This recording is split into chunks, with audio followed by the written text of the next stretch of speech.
I'd like to see us when we get down to the end of this to say, wow, I was wrong. I would love to be able to make that comment. And for that to happen, this idea of capital becomes important. Now, a lot of the tech guys, they understand financial capital, they understand how capital works, the importance of storing it, making it, building up revenue, making certain that you have a profit, that you have some type of margin. All of those issues make sense to them. Political capital is very similar.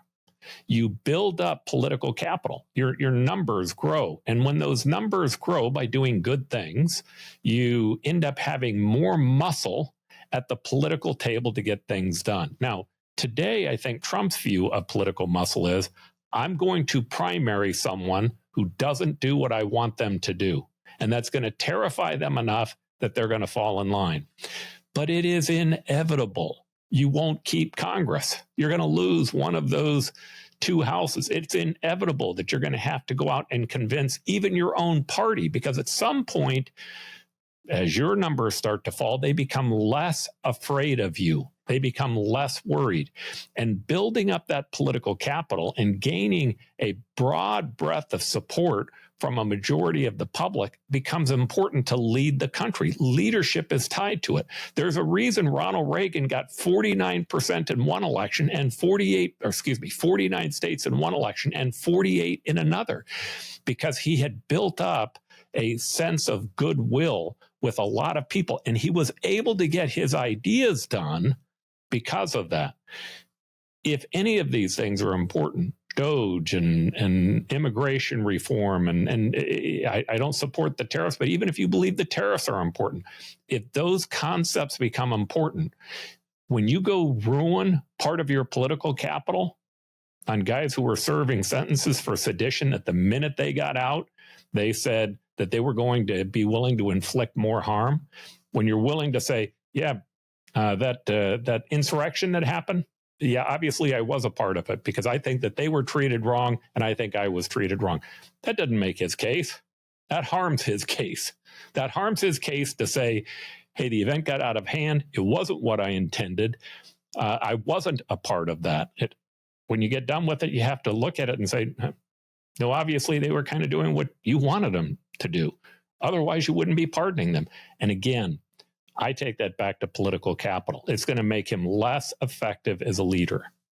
You raise a really important point, Paul, because although Trump did win a pretty decisive victory here, it's very easy to foresee a scenario in which he very quickly looks weak. For example, if inflation escalates. Destiny. You and I have a rendezvous with destiny.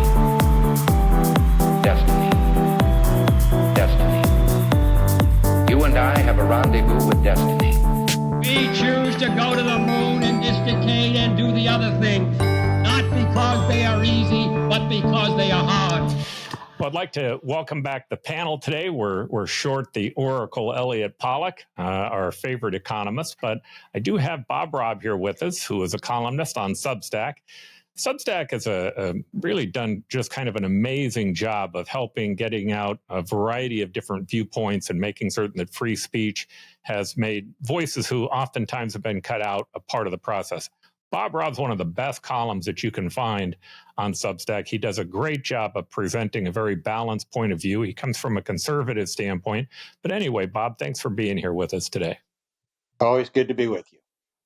And then one of my favorite college professors, I think he's royalty. I think Henry or Lord Thompson might be a good name for him. By the way, they used to call me that all the time. I had kind of the Lord title. It was like, people would say all the time, Lord Mayor, don't do that. I heard it all the time, right? But in any event, I'm not sure why you were a little late today. Is that young Arthur getting in the way of my good podcast here? What's going on with that? Or even more boring, I was at the supermarket getting the groceries for the week. You have no idea how boring my life is, guys. Who would know? So that was a great dinner we had the other night with Daryl Burton, one of my better friends. I've always loved Daryl, but in any event, we enjoyed going out with you and your wife. All right, so today, there's an earthquake, and I want to talk about this earthquake a little bit. It is a Chinese product called DeepSeek. I don't know if any of you have been following this news story, but it is a really fascinating story. And it's also fascinating in the light of a number of the executive orders that have been issued by Trump. I think we're up to 26 executive orders that have been issued, 4 or 5 memorandums, a couple of different legal opinions. I mean, it's amazing a week later how many different things that he has opined on or sent out executive orders on, and how much of the news that it's covering. But one of the big announcements that he had this week was the issue that ended up in some turmoil, where OpenAI and he, along with a number of others, were talking about a $500 billion investment going into infrastructure that would help out OpenAI. Now, here's the earthquake. The earthquake was that this DeepSeek company announced a new product, a new OpenAI product, and this OpenAI product not an OpenAI product. They announced an open source product where they're competing with OpenAI, and all the numbers right now say that they're actually doing just about as well, both in terms of downloads, which they've dominated the Apple app in downloads this week, but also in terms of being able to answer complex questions. We'll hit just kind of a couple of slides here, but I think most people in the US thought that these were the 3 main competitors, which is Grok AI, obviously owned by Elon Musk and X. We heard, news over the last couple of months where they've gotten to over 100,000 GPUs that they were able to combine together. It looks like Grok AI is making huge monumental changes. ChatGPT, which is on their 4th or 5th iteration, they've also done some integration with Apple. But then Gemini, and Gemini has been doing a wonderful job for Google in being engaged in this space. But what I think we figured out today is that this DeepSeek, which is a Chinese-born company, may become a real competitor. Now, why is that important? If you look at this new leader in open source AI, DeepSeek has been able to surpass very quickly a variety of other companies. And now it's competing with both ChatGPT and their latest iterations. It's also competing, it's right next to Gemini. But the earthquake that is behind this is that it was created according to the sources in China, which obviously we all kind of wonder about that. But nonetheless, they were able to create it, according to them, for about $6 million with 2 months worth of training. Now, that today on the stock market had a big effect. I think that the last I saw NASDAQ was down over 600 points. Why? Well, because you've got this new software, this new OpenAI, this new AI technology that is competing with companies that we're talking about spending hundreds of billions, if not trillions of dollars in. It looks like the way that they're able to compete is that instead of raw computational power, they're just simply utilizing math through the algorithms. They also have used an open platform that has allowed people to be able to participate, and so they could build it theoretically quicker. But whatever is happening, this is big news because it can have a massive effect on what is happening inside of our own technology, the amount of money that people are willing to spend on advancing AI technology. So I thought what we would do is we'd start with that kind of as our opening issue. Bob, I know you've written in the past about the whole idea of us investing in chips and technology and our government taking a position in it. Why don't you give us your thoughts first? Well, let me begin by confessing that I have at best a highly superficial grasp on the technological issues underlying AI and its development and the different alternatives to it. However, I think this is a very old story with respect to technological innovation, trying to outguess what's going to be invented or improve or displace what previously existed is an impossible task. And that's why I'm deeply rooted in opposition to any kind of industrial policy where you have government and politicians and bureaucrats trying to outguess where these technological innovations will go and what the industries or the technologies of the future will be. I'm not as worried as a lot of people about the need to stay ahead of the Chinese in AI. My guess is that this will be an ongoing process of improvement and innovation, and that the competitive edge will come more in how you apply the technology rather than who's first in inventing the technology. And I think a free society will always have the advantage in figuring out how to apply whatever the latest new and greatest thing is and to spread it more quickly than a authoritarian command economy can. Yeah, it seems to me that if you look at this, what's fascinating to me about it is that clearly DeepSeek has been successful through utilizing an open source technology or an open source software, and they've done so by focusing on mathematics and algorithms as opposed to the raw compute, which takes lots of money to be able to make work and to build out the infrastructure. What's fascinating is, first, again, trying to figure out whether or not that's correct and whether or not we should continue to make these investments from an investor standpoint is important. I think there's no doubt in my mind it's important that the U.S. maintain the lead in AI technology for a variety of reasons. And that's why some people are looking at this as a Sputnik moment, meaning what part of caused the space race to take place was that the United States saw that Russia had launched a manned aircraft into outer orbit, and we began to feel like we needed to make certain that we could do what we needed to do to be able to dominate that space as well. But most of that was being done by government.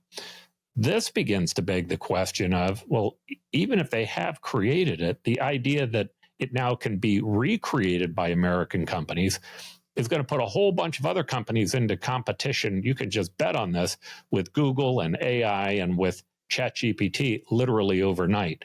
Now, this story hasn't flushed its way all the way out yet, but that to me is kind of the fascinating issue. This is going to be about how much private investment actually takes place.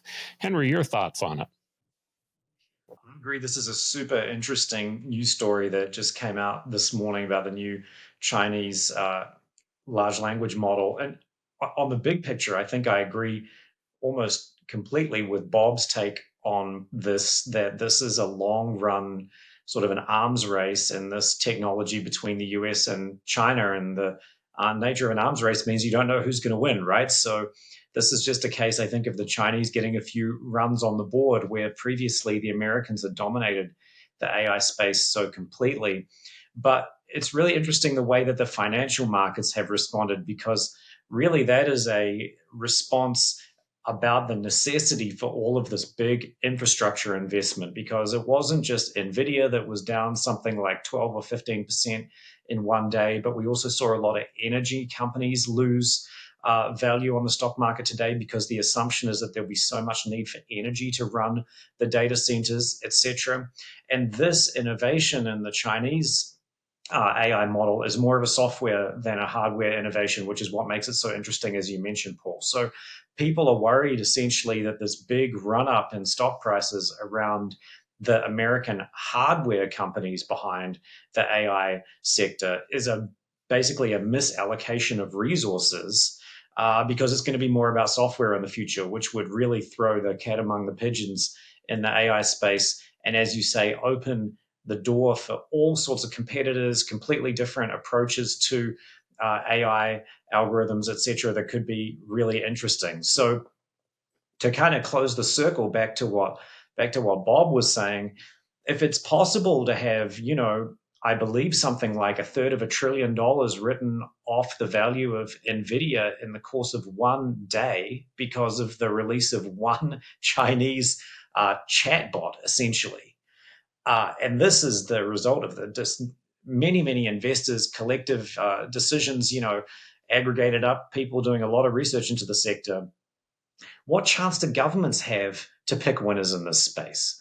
I really think that this should be a sobering moment for a lot of people who think that because AI is such an important new sector, that the government necessarily needs to get involved and steer where the investment is going. I think that the things we saw on the market today sort of prove that that would be completely futile, if not at least extremely risky. The place where I think government should play a role is getting out of the way, trying to make certain that we've reduced as many regulations as we possibly can, try to make certain that we recognize the importance of it. Certainly our military can play a role in it, in trying to make certain that we're getting the best technology in that space and staying involved with those groups. But I tend to agree with you. The volatility of this is always so difficult. It's hard to gauge. Now that brings us to Trump's big announcement this week, where he was talking about gaining over $500 billion that he was going to that he was helping lead the way on to get money invested into OpenAI. Now, a couple of things that were interesting in that. The first one that I found to be fascinating was when they were doing the interview of the different folks who were there, they were all saying, well, without Trump, this wouldn't have happened. This investment wouldn't have taken place. And then they asked him the next question, which was, well, how do you know it will take place anyway? How do you know you're going to raise the money? And they said, oh, we bought the warehouses for this 6 months ago. So I'm not quite sure that Trump was the guy that pulled it together, but nonetheless, my guess also is that that's part of how the number got trumped up. Elon Musk has talked about the amount of money that they've raised was somewhere in about the $10 million mark, and the guess that many people had was that it was a $100 million source. In this slide, you can kind of see how when the announcement happened of OpenAI, Elon Musk ended up being upset about it. And he said they don't actually have the money. And then later he said SoftBank has well under $10 billion secured. And he said he had that on good authority. Interestingly enough, what's happening here is that Elon Musk, who's obviously very close to the president, is annoyed by the idea that the president seems to be putting his thumb on the scale for a company other than the one that he's engaged in, which maybe goes back to Bob's point. Bob, the whole mess that's kind of happened on this issue, not only with Elon Musk, but the issue of how much money was actually raised and where that's come from. What are your thoughts on that? I think it's very worrisome when political leaders, Trump and others, try to take a direct hand in directing private investment. There is, according to Trump, there's not going to be any federal money put into this venture. So what's the role of a politician in putting it together? It either makes sense economically or it doesn't. And the fact that Trump will appear at a press conference to celebrate it is a marketing ploy. It has nothing to do with the underlying economics of it. I'm equally troubled by Trump's personal attempt to try to put together the financing for an American buyer of TikTok. That simply isn't an appropriate or productive role for a politician or a president. There are a variety of people who were interested in making an offer for TikTok. TikTok said it wasn't open to that.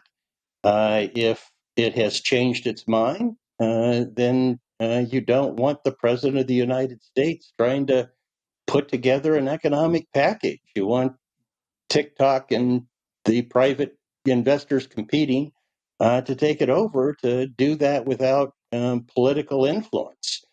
I think that we make a serious mistake as a body politic when we look to government to do anything more than set the rules of engagement for private economic activity, and instead look to them to actually direct it.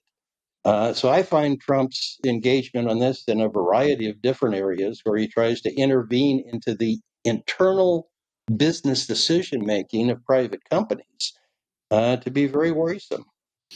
Yeah, a lot of this is borne out by polls that have happened this week on the different executive orders. I'm going to go through that in a moment. But Henry, your thoughts before we move on to that. I think you made a really good point, Paul, about the events of the release of this new Chinese large language model, illustrating that we need to have less regulation and government intervention in these sorts of new technologies, because we simply don't know who the winners are going to be. We don't know who's going to have the best technology. It's impossible to predict who's going to be the best technology and what sort of technology we're going to want to emerge from this sort of competition. So the government should just stay out of the way. Now, correct me if I'm wrong, but it seems to me that if Trump and the federal government are involved in putting together an investment package for one AI company, whether it's the Facebook one or the Google one or Musk's one, or in this case, the OpenAI company, it seems to me like an implicit subsidy or protection for that one company, even though we don't know whether that company is going to produce good technology in the future. It could be that a group of kids at Stanford or at MIT can produce a better AI technology as a class project than what OpenAI are proposing to do. It's probably unlikely, but it's possible. So the government should get out of the way. And it seems to me that holding their hand over OpenAI and protecting them from competition from other big AI companies is not a good idea. And what happened overnight in China and in the financial markets is just the best illustration you could have of that basic principle. Yeah, that was, to me, the whole point of trying to pull these two together was, you have this mess, and that's the only way that I can describe it. Trump does this announcement. The announcement is talking about the money that they're going to put into it. You have then Sam Altman, who has his challenge with Elon Musk. Elon Musk put $100 million into his not-for-profit company, later to find out that A, it wasn't going to be continue on as a not-for-profit, and B, that it wasn't going to be open, that it was going to be closed, and it was going to be a closed set of stock. So you start with that mess, the competition, which, by the way, that mess always exists in the private sector. It almost doesn't matter what company you have. There's always a competitor that feels like that they've been short-shifted. Then you have a politician jumping in the middle. And again, I will make my bet on this. It was $100 million at first. And he was saying, boy, I'd like it to be $1 trillion. It ought to be $1 trillion that we're putting into infrastructure. It needs to be a big number because that's who he is. So they get up to $500 billion. And lo and behold, a few days later, some guy in China has come up with a way to focus more on algorithms and the math as opposed to hard compute, and it literally can put out the same product for a dramatically cheaper price. Now, when that's a cheaper price, there are going to be other apps that are going to tie into that software, as sure as I'm standing here, and they're going to be able to buy into it for a dramatically cheaper price than OpenAI. Now, again, I am not hoping ill for OpenAI or Gemini because I think those are great companies, as well as is Grok AI. And I want them to be incredibly successful. But there's a line that you can play in government, and the line should be make certain that the regulations are removed, stay out of their way, help from an educational standpoint, promote the idea that we're in a race, talk about how important it is that Americans win this race, but be very cautious about your subsidies, because it is not possible to know where the right money is supposed to go. Now, if we can, let's move to the next slide. I want to go to the polling of some of the executive orders, and I'm going to deal with some of the ones that were pretty popular and some of those that weren't also popular. The first one that I want to deal with is Doge, and I want to deal with Doge. And I want to talk about this. Starting with the disclosure that this is the most favorite thing that Donald Trump has done as far as I'm concerned. I mean, I like Doge. I like the idea of reducing regulations and reducing the inefficiencies that exist in government and trying to make certain that we cut our spending. I think that we have a big long-term problem that we need to get our hands around, and this may be the only time that that could possibly happen. You have the magic of an Elon Musk, you have the disruptive nature of a Donald Trump, the fact that they have two different, they have both the House and the Senate under their control means there's at least a chance that it could happen. Now, here's what I found to be fascinating, is that a majority of the public believe that corruption, inefficiency, and red tape are a major problem in the federal government. The good news to that was overall, if you looked at corruption, and I think you have to be careful how you define corruption. I have no idea how they're defining it or these people are defining it. I define it as a soft corruption, which is it's rarely an inspector is getting paid off. It's the fact that you have so many inspectors that you're spending so much time trying to deal with them on regulations that oftentimes they don't even understand. But overall, only 7% of the public said that that's not a problem. On inefficiency, again, only 5% of the public thought that it was not a problem. On red tape, such as government regulations and bureaucracy, again, almost 60% of the public believing that that's a big problem.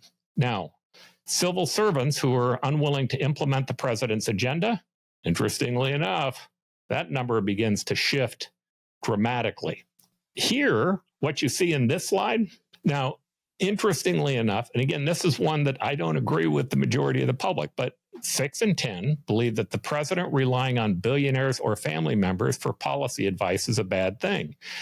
My guess is they're worried about the influence that these individuals could have. And certainly you can see that Democrats are overwhelmingly higher than Republicans, although I would bet if Elon Musk was doing this for Joe Biden, you'd see those numbers all kind of reverse, because I'm not certain that it's ideological. But the majority of them are not supportive of billionaires doing this. And they're a little worse on family members playing that role. And then, but the key, at least as far as I'm seeing on this, is that both Elon Musk numbers have moved into the negative numbers, but the whole concept of billionaires being the ones that are doing this are also negative. Again, I'm going to state my position just so that I have it out there. I don't have a problem with Elon Musk or billionaires doing it. This is a problem that needs to be worked on. I'd like to have the best minds doing it, but that's not how the public sees it. More importantly, as much as they talk about the idea that they'd like to get rid of regulations, very few favor eliminating federal jobs, entire agencies, or moving agencies out of D.C. You can see in these numbers, requiring federal workers to return to the office, that one's kind of popular. But eliminating a large number of federal jobs, overall, just 29% of the public supports that. Moving federal agencies outside Washington, D.C., I've never been able to figure out why that one was important, but only 26% see that as being important. And then eliminating entire federal agencies, it's 23%. In fact, if you go to this next slide, most people in the public believe that the U.S. government isn't spending enough money in many key areas, meaning they want more spending. They're not really looking for less. Now, all of that, as it relates to Doge, says to me, Doge is probably in trouble. And it's probably in trouble for the exact same reason it's always been in trouble in the past, which is down deep, most of the people who are in Congress like these big spending programs because they help keep getting them elected back to Congress. And this is going to be one of the areas that they're going to not only disagree with Elon Musk, even if the president ends up putting his back into it, which I'm not completely sure he's going to, looking at these numbers, I think it's one that they'd be willing to oppose him on as well. I support any effort to try to make the federal government more efficient, to reduce the federal burden of deficit and debts, and agree that it is a central problem. And I think ultimately the bond markets will make us address it politically. I am not optimistic that it will be addressed prior to that financial moment of reckoning. And I've never had confidence in this Musk endeavor. He's unquestionably a innovator and a creator of significant cutting edge technology companies, and has an extraordinary track record as a businessman and an entrepreneur. None of that gives him any particular expertise or insight about public policy, or what sort of political routes exist to do something about these huge problems. And I think he suffers from an arrogance that actually makes it less likely that he can be a persuasive advocate compared to someone who had greater policy expertise, greater political understanding. We're not going to fix the finances of the federal government by cutting at the edges of bureaucracy. There's got to be fundamental changes in what the federal government does. And that requires a political consensus, not some entrepreneur saying these things. And I don't even know what they're doing. They were originally going to be outside government. They now apparently feared Freedom of Information Act inquiries about the details of what they were doing. So now it has actually become a executive branch agency in the executive office that apparently insulates it from some of these Freedom of Information Act inquiries.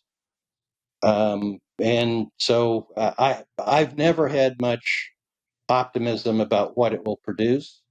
And these numbers illustrate the political difficulty in charting a course forward. That I don't think that Musk or the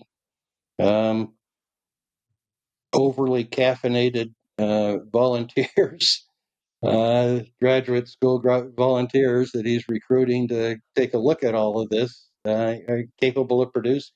I have a couple of thoughts about this relating to what we were just speaking about, actually. I think when people look at billionaires having a big influence on public policy, they probably are worried about them using the policy for their own interests.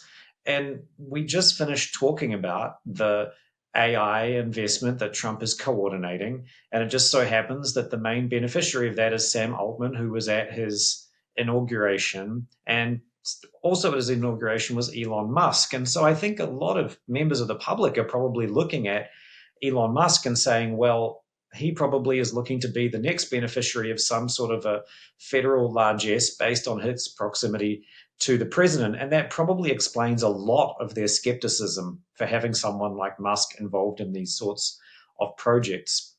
The other thing I will say about spending is many Americans rely on these big government spending plans, whether it's Medicaid or Social Security or other benefits, unemployment benefits, for example, from the government. They rely on them to get by. And so when people ask them, should the government be spending more on them, they say yes, because they really need this money that the government is providing them.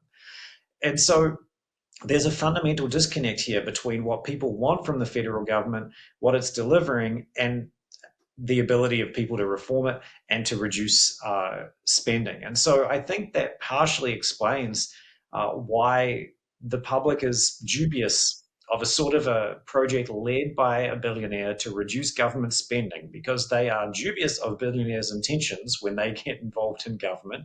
And they depend on some of this government spending to such a degree that they're very worried about it being cut. So as that sort of relates to the overall success of the project, I'm with Bob on this. I've been pretty dubious about it from the start, mostly because of Musk's lack of experience in government. So we'll just have to see where this leads. What I've always said is that There are models for them to adopt to reduce regulation that have been rolled out at the state level that they could look to for examples to actually make a big difference. And potentially the publicity that this effort gets could be a good thing to get the American public talking about the federal deficit and the potential cuts to spending, or, as Bob mentioned, the rising costs of borrowing that are going to hit us if we don't deal with this problem. So it could be some real good comes from this.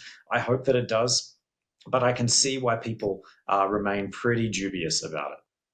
Well, there are a couple of areas. The first one is in terms of the public believing that there's some type of corruption.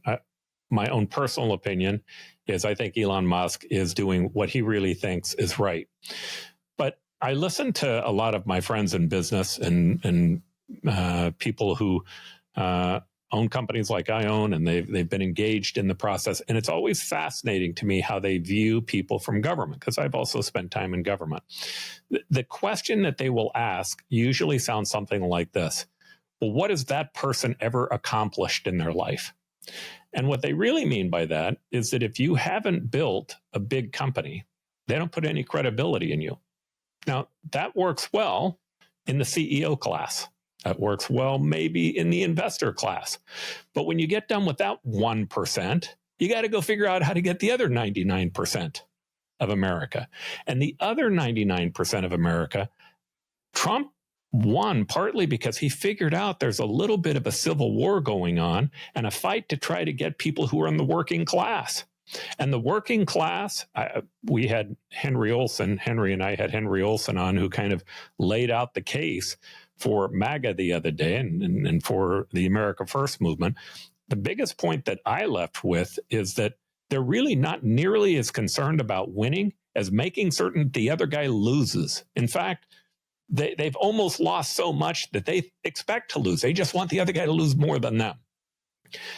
They're going to see this and they're going to become envious. They're going to think that somebody's getting something that they're not. Now, I personally think envy is one of the worst things that happens in a society. I think it's very, very devastating to us.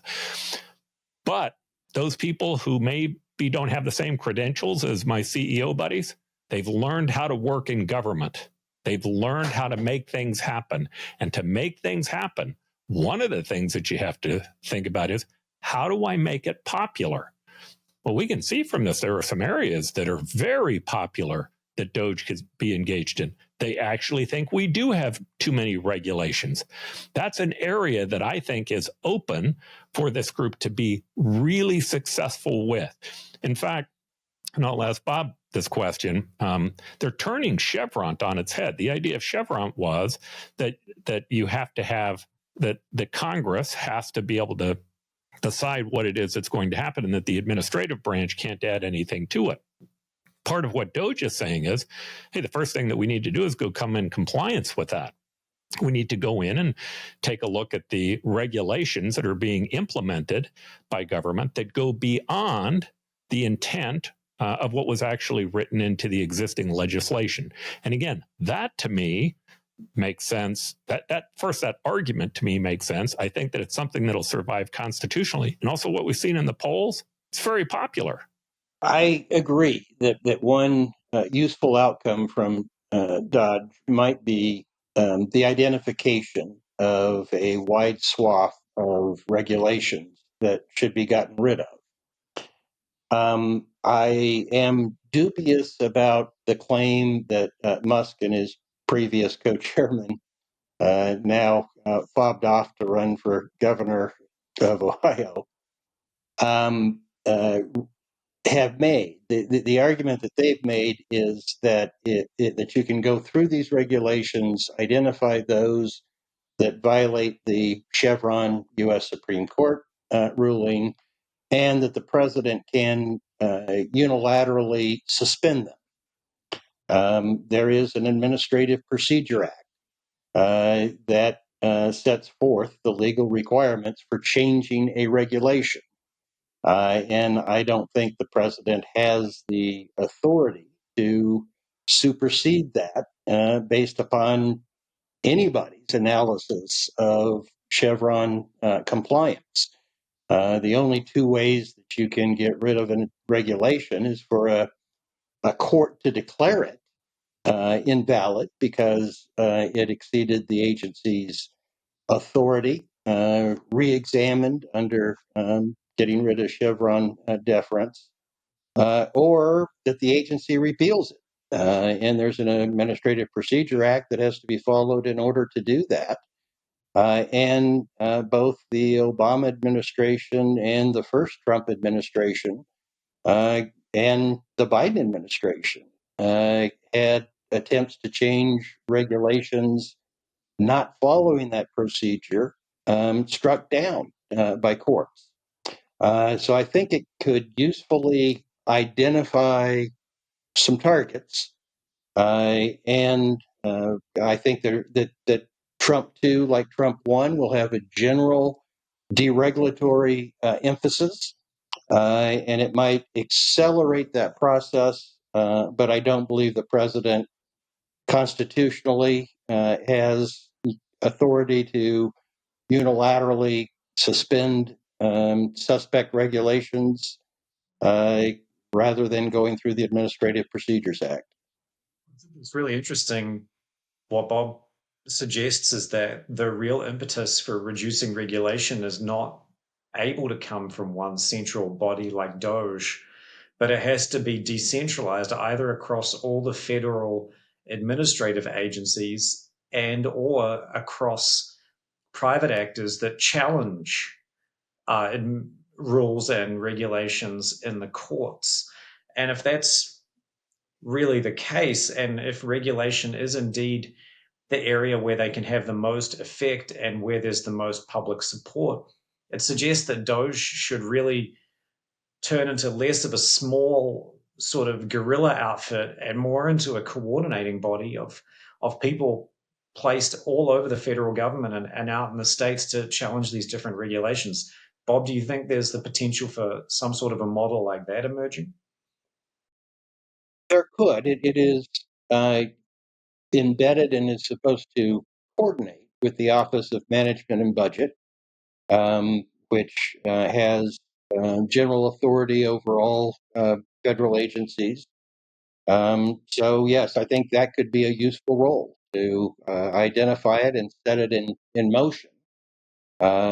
Trump is trying to knock off layers of bureaucracy and put loyalists in there. If those loyalists are dedicated to a deregulatory agenda, that could be a good thing. And it seems to me one of the areas that they have that they're going to be challenged by is the structure. We spoke about that a few moments ago, but I think that the base closure structure just would have been a better way for us to approach that. And who knows, maybe that should be something that they should look at recommending. Bob, maybe you can talk about the base closure process that we utilize to close bases in the U.S. I think that's a very good point, Paul. Because of the political difficulty of closing bases, because the people who care most about whether a base gets closed are those people in the local area that want to keep it. Congress created a commission, a base closing commission. I think that there were two rounds of this. And the commission's recommendations were voted on as a whole. They went into effect unless Congress as a whole rejected them. And as a result of that, we were able to get some efficiencies in the Department of Defense. If Congress, I think it would require an act of Congress, if Congress were to create a deregulatory commission to and empowered to identify regulations that should be done away with, subject to a veto by Congress of the package as a whole. I think that would be a far superior way to get monumental deregulatory measures in place in the quickest possible time frame, given the politics.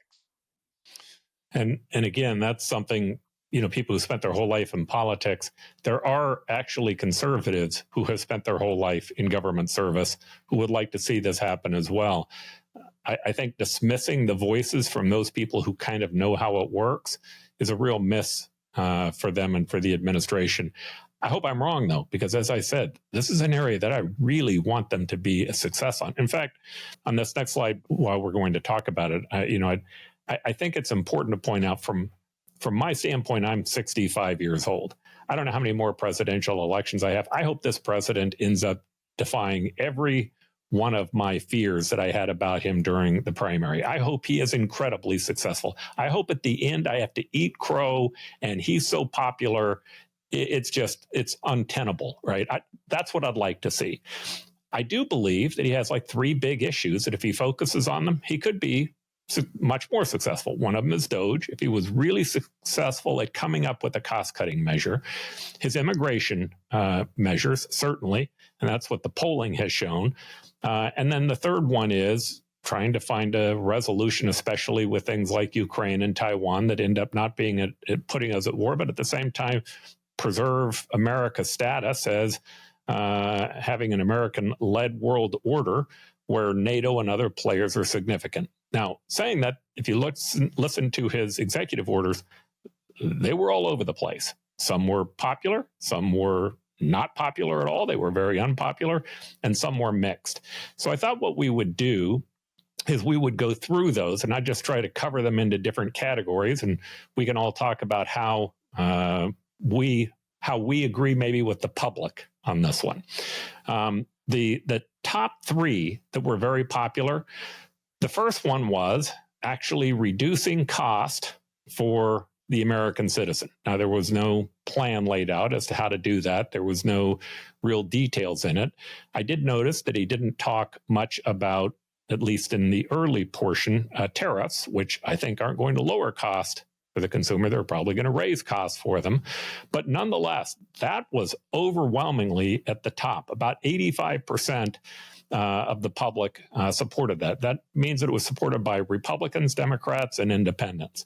The second one was immigration, and he had a whole variety of different measures on immigration, all of which, including bringing in the military to play a greater role, all of which were popular. Now, one exception on that was the issue that surrounds being born on U.S. soil makes you an American citizen. That one was very unpopular. But then the third one that was interesting was, again, back on the social front, this whole idea of having there only be there only being a man and a woman in terms of gender identity.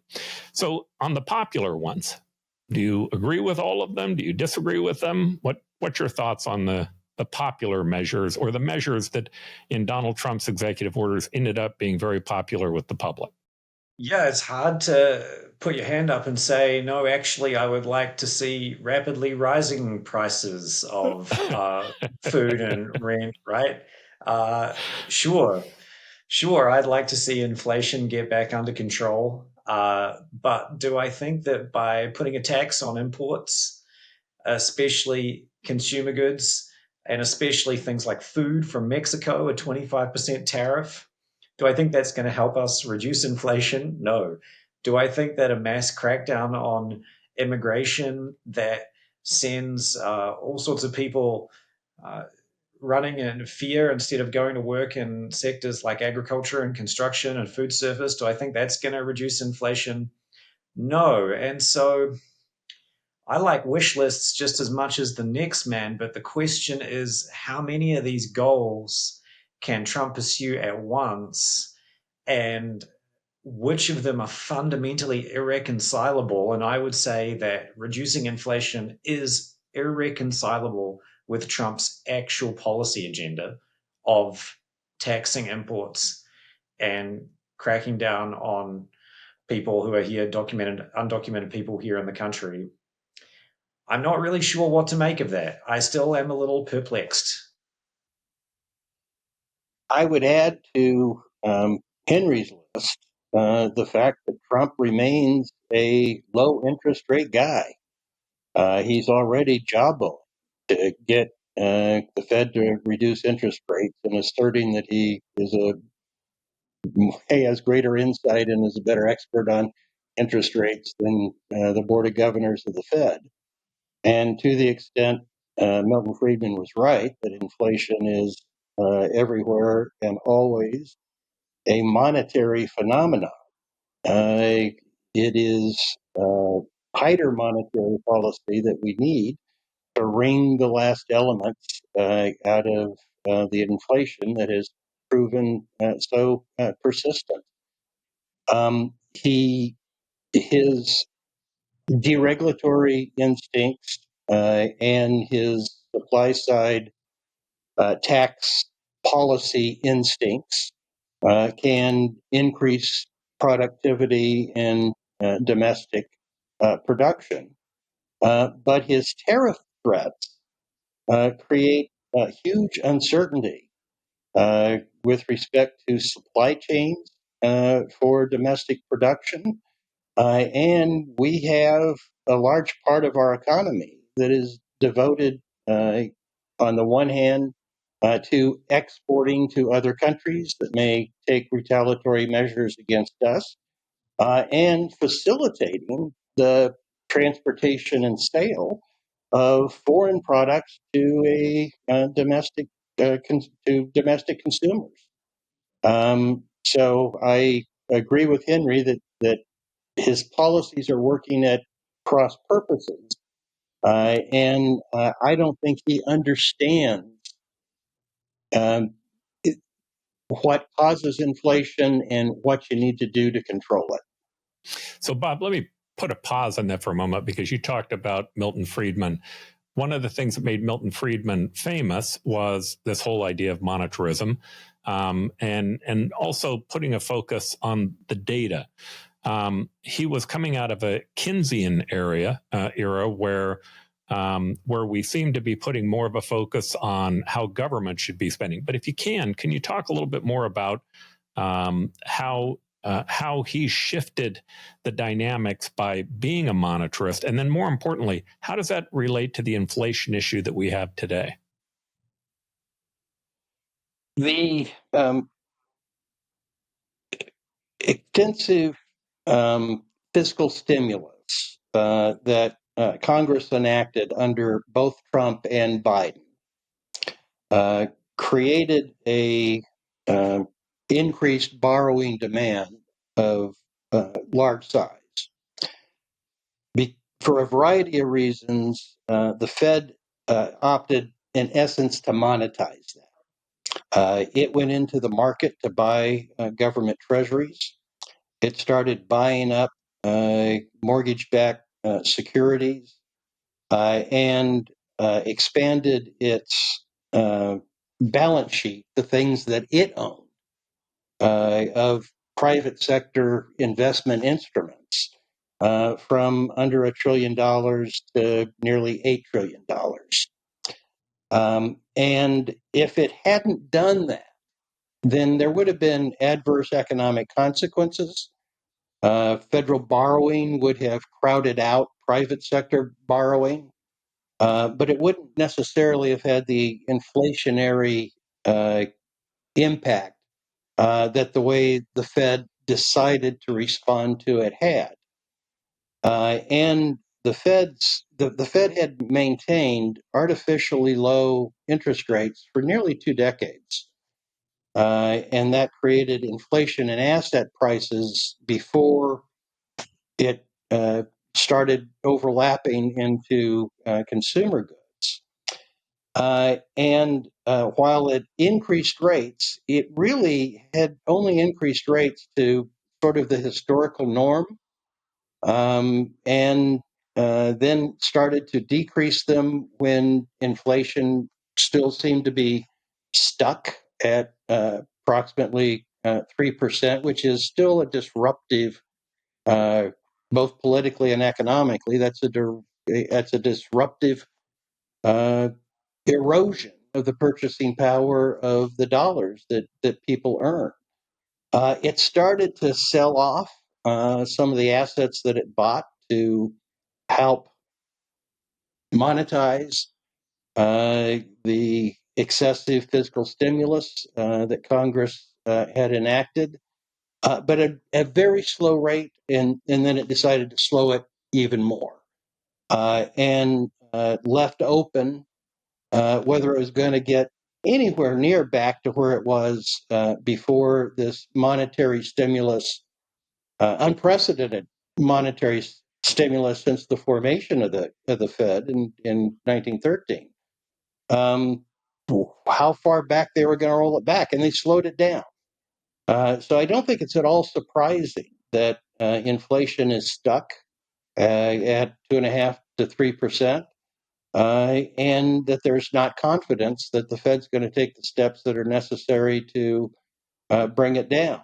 And Friedman's view was that ultimately it's the amount of money chasing at any given point in time, fixed quantity of goods. You can change how many goods are produced over time with sensible tax and regulatory policy, but at any given point in time, you have a fixed basket of goods that are available. And if you've got more money chasing after it, then you increase those rates. It took a while before the monetarists kind of devalidated. They've been ringing the alarm about inflationary pressures for a long period of time when it really didn't manifest itself other than in asset prices. But now I think you have kind of a classic case of too much money chasing the number of goods that are available and an unwillingness to do what's necessary to unwind that. And a president now who actually is going to lean in the opposite direction. So, Henry, Milton Friedman, you're a professor in political economics anyway. Milton Friedman, it seems to me like he had an effect on leaders throughout the world and how they saw economics. And it also seems to me that there's been a retreat from those ideas going on around the world. Can you give me maybe your thoughts on that? Yeah, absolutely. Friedman was one of the, I guess, main authors of what we call neoliberalism, is kind of a broad catch-all phrase for this idea that markets generally know best. They generally know how best to allocate resources, and the government should get out of the way to allow markets to allocate resources.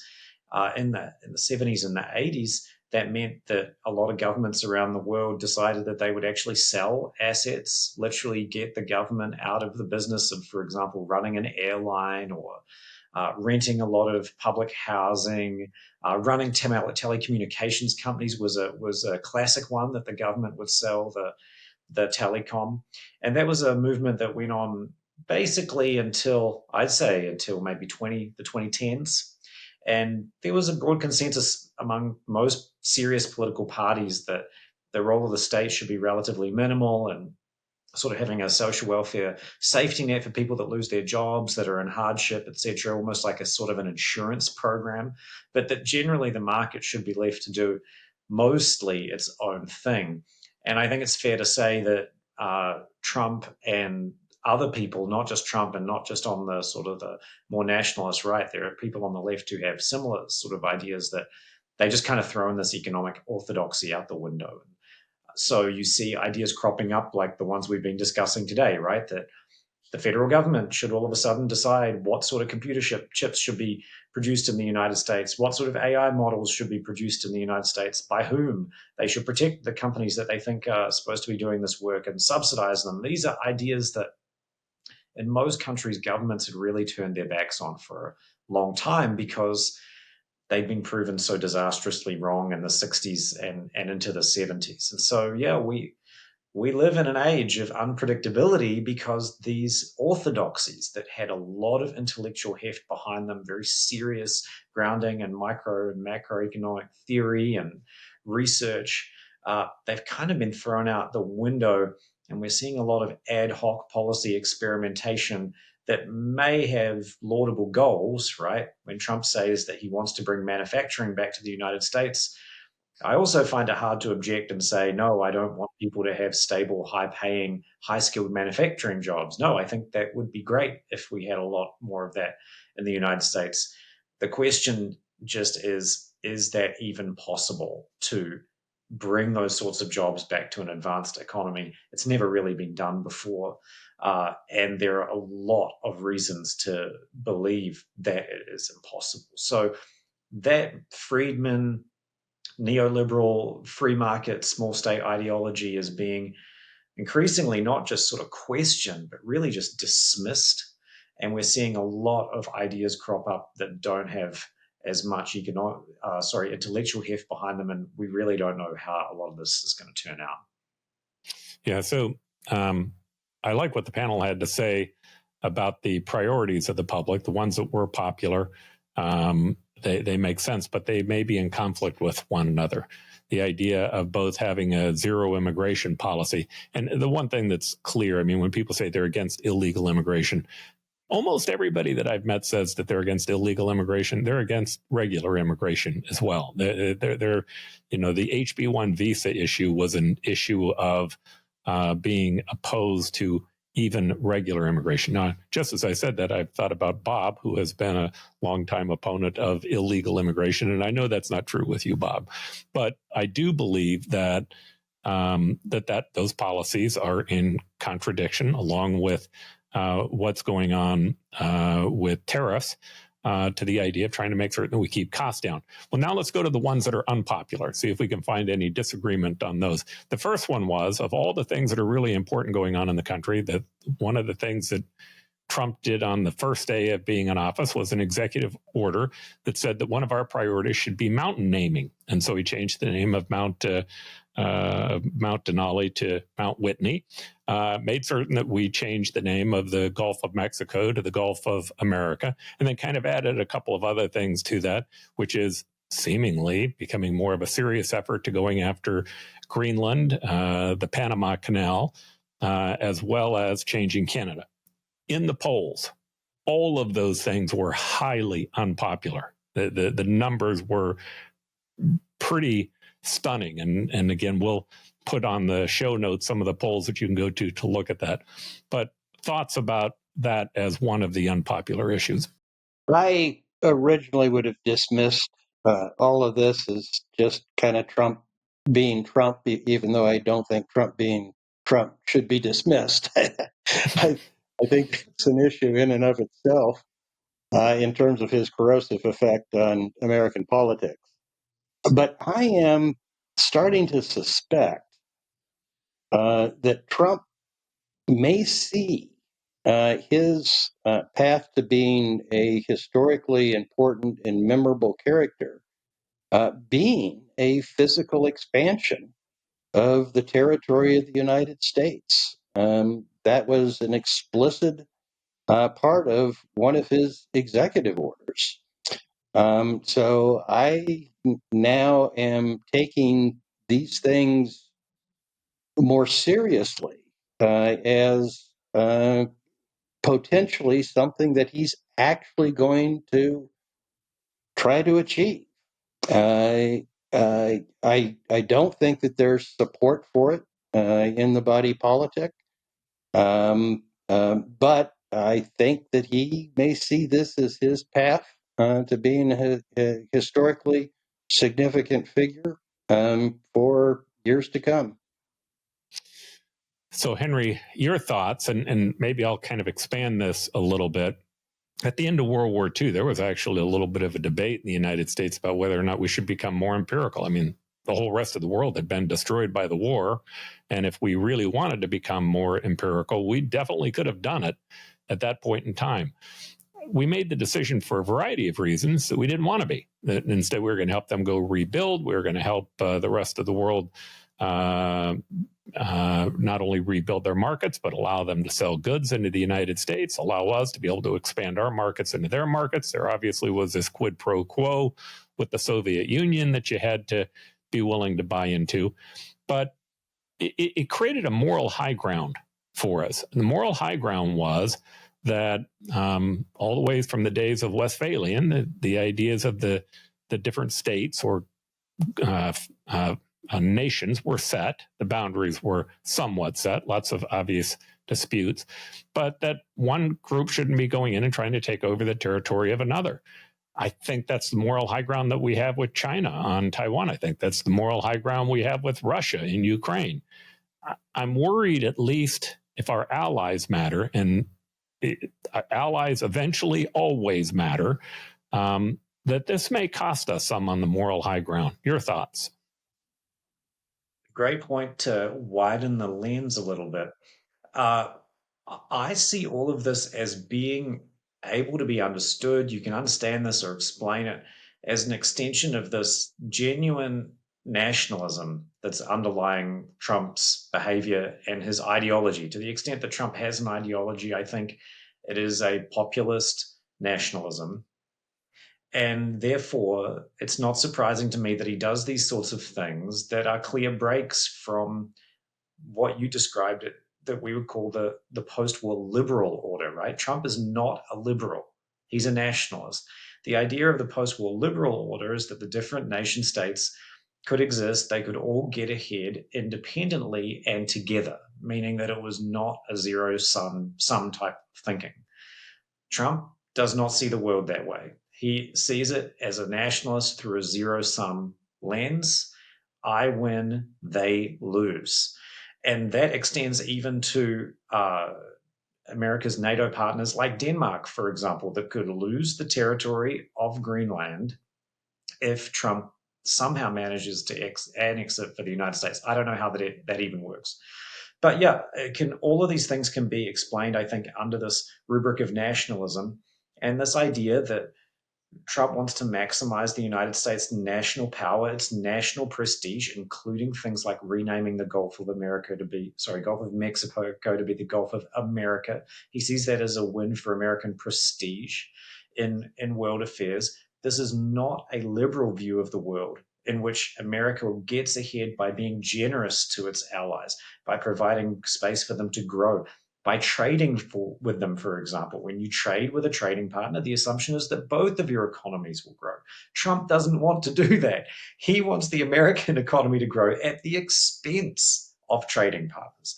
And so it's a fundamental difference in the underlying ideology behind the policy from a liberal ideology that really had a pretty broad support in the United States and many other countries across political parties for a long time. Trump is not a liberal. He's a nationalist. And so it can all be explained under this sort of ideological shift. Whether it's a good thing for the United States in the final analysis, count me skeptical. The United States really enjoyed a historic achievement in creating that liberal international order after World War II. And it ended in the defeat of the Soviet Union and in American complete primacy in a unipolar world. It's hard to argue that that wasn't a success. And so I think that it's a big risk that Trump is taking, but we all have to just watch and see how it plays itself out. One of the issues that surprised me was the Paris Accords. His pulling out of the Paris Accords ended up being very unpopular. I wouldn't have guessed that. I would have guessed that the American public would have been highly skeptical of anything going on as it related to global warming. But that ended up, at least according to polling, not to be the case. Any thoughts on that, Henry? I wouldn't put too much stock in people's opinions on things like the Paris Climate Accords. I wouldn't even assume that they know very much about it. I would look more at the other polling result, which was, do you support more fossil fuel production in the United States, which had something like 80% support, right? So I think that those two opinions don't go hand in hand. There are a lot of people in that survey who are saying that the United States shouldn't have pulled out of the Paris Climate Accords, but should be producing a lot more fossil fuels, which those two things can't be reconciled. So without being too unkind to my fellow citizens, I think maybe many of the respondents just didn't know what the Paris Accords were or what they meant. All right. And the big issue, I think, that was definitely seen as the most negative were the pardons. I think if you were to ask most people about pardoning the people who are already out of jail, I'm not sure that they would have had much concern. But, you have folks like the leaders of the Proud Boys and the Oath Keepers that are out there bragging about, that Trump has pardoned them and their view is trying to put all this behind us, and they have no interest in putting this behind us, and they want to escalate. And they're kind of very clear about that on a variety of different podcasts. My own personal read, I think Joe Biden pardoning family members and others was a mistake. I don't think that he should have been doing that. I think that that's something that we should all just recognize that we have to live through this next 4 years, and hopefully Trump wouldn't have done anything. I don't know, though, that the American public would have been upset if Donald Trump would have pardoned his family. I think they would have seen that as being something different, not right, but not the same as pardoning people who were involved in what happened on January 6th. Your thoughts on that? Are they equivalent? Are they the same? Or do you see them as being different? Bob? I see them as being extraordinarily different, although I do believe that Biden's pardon activities have reduced the political sting that should have been inflicted on Trump for what I think is one of the most morally depraved acts in all of American history. He not only pardoned, which is getting a lot of attention, of people who committed violence against law enforcement officials on January 6th, whom one could argue were part of a crowd that spun out of control. I don't think that excuses anything, but that's an argument you could make. He commuted the sentences of people who were convicted of sedition, of plotting in advance to prevent Joe Biden from becoming the next president as he was elected to be, and who had stored weapons off-site, prepared to bring them on-site to achieve that end. He commuted their sentences. I just don't think that there's a way to describe how morally depraved and offensive an act that is. But I believe that the attention to that and the other pardons that he has engaged in has been attenuated by the fairly free grant of pardons that Biden occurred, beginning with his own son. So I think the politics of it has unfortunately been obscured. And again, I agree with you. I think, first, I don't agree with Biden doing those pardons. I think that they were wrong, but I think it is vastly different. However, I guess I'm going to frame this from my standpoint in a little bit of a different point of view. As much as I am offended by the pardon of those folks, as I said a moment ago, I'd like to see this guy be successful. I'd like to see us when we get down to the end of this to say, wow, I was wrong. I would love to be able to make that comment.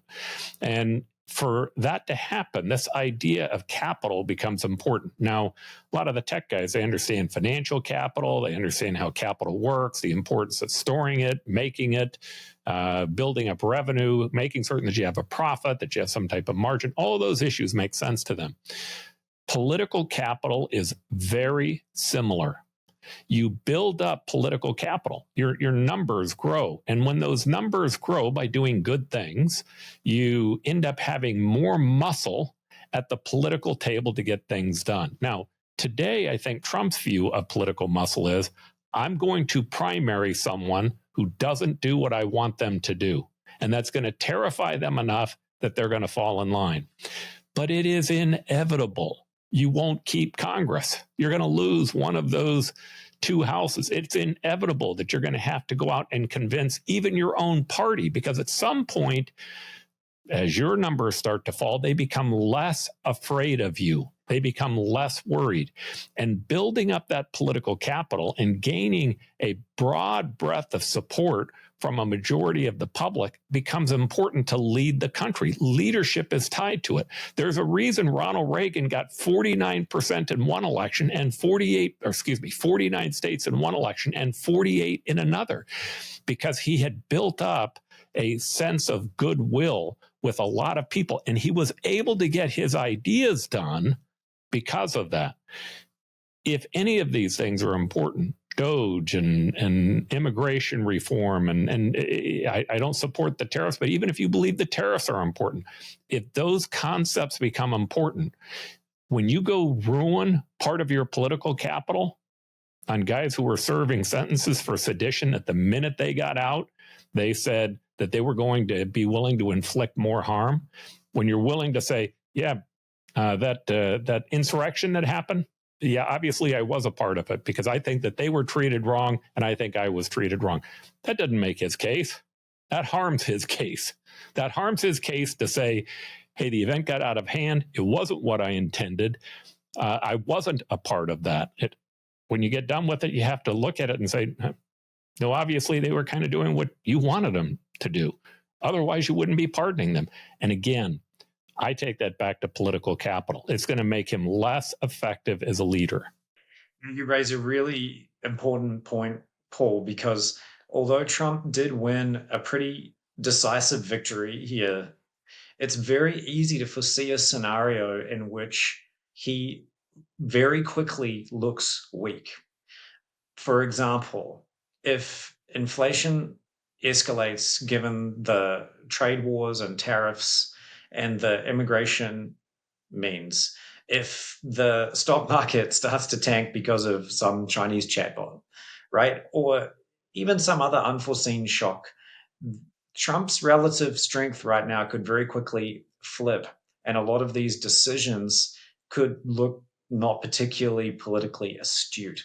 If I was in the White House right now, I would be working my way down the top of that list that you showed of the most popular things and just diligently being seen to work at them. And a lot of the things that we're going to undermine them, regardless of how popular I thought they were, how important I thought they were as a Trump campaign manager, for example, the tariffs, the immigration crackdown, I would slow roll those just to get a few wins on the board.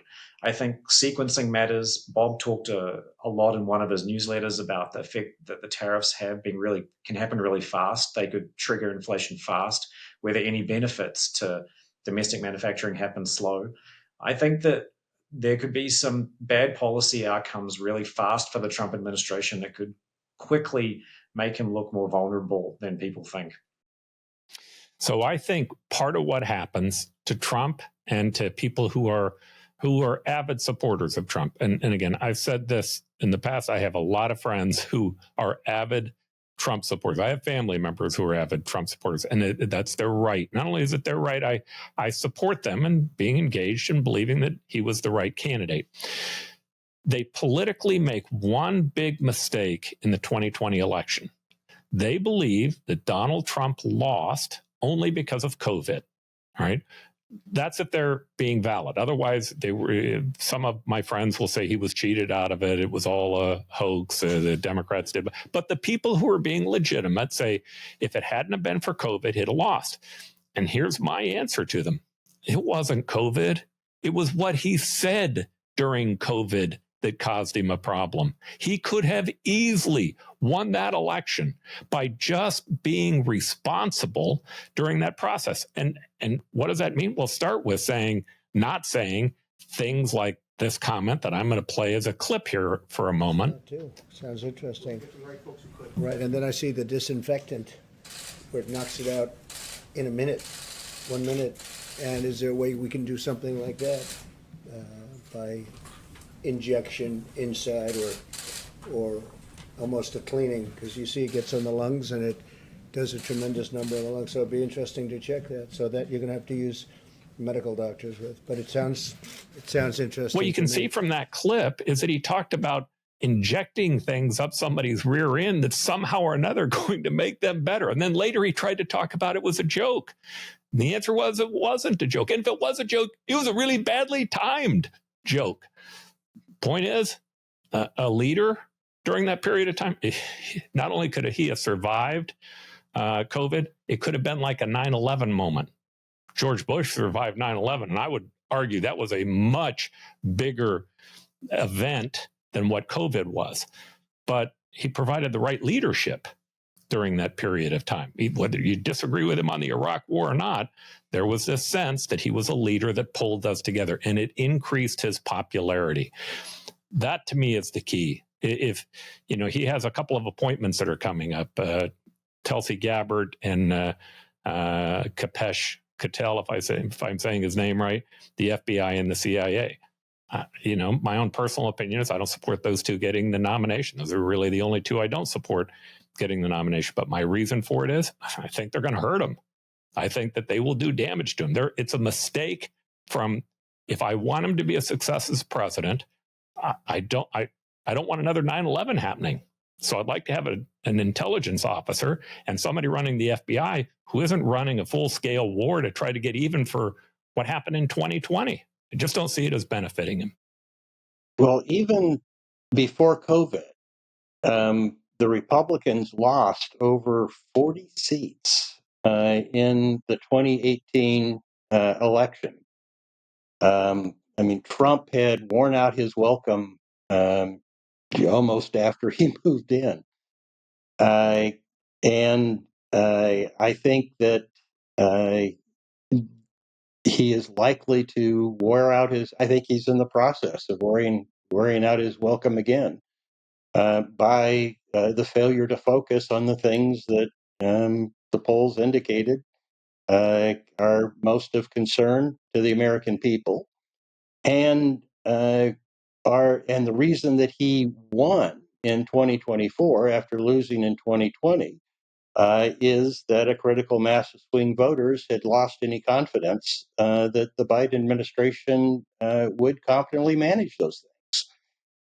And he's not in the process of demonstrating his own competent management of those things. Well, I hope we see a change. I hope that what we see from him is that he learns something from what he did wrong the last time around and make some corrections. I'm becoming more doubtful every day, but I do think he has some big things on his agenda that I'd love to see him be successful on. And I think that'd be important for the American public. Henry, Bob, thanks for being on today. We appreciate you guys both being here. Good to be with you. And we stand today on the edge of a new frontier, the frontier of unknown opportunities and perils. It holds out the promise of more sacrifice instead of more security. The new frontier is here. You and I have a rendezvous with destiny. We'll preserve for our children this, the last best hope of man on earth, or we'll sentence them to take the last step into 1,000 years of darkness.